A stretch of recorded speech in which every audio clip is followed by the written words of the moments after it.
Nagsimula lang ako sa 1,000 pesos na puhunan, pero ngayon ay 6 digits na. So minsan, ang kailangan mo lang ay maniwala. Maniwala na kaya mong gawin.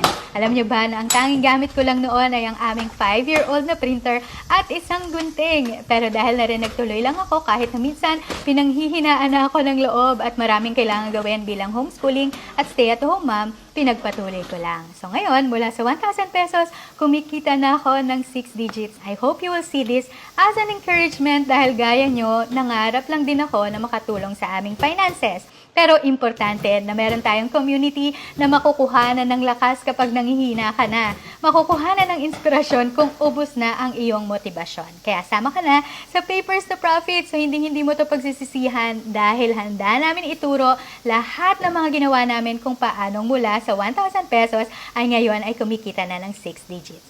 Hintay ka namin sa ating classroom!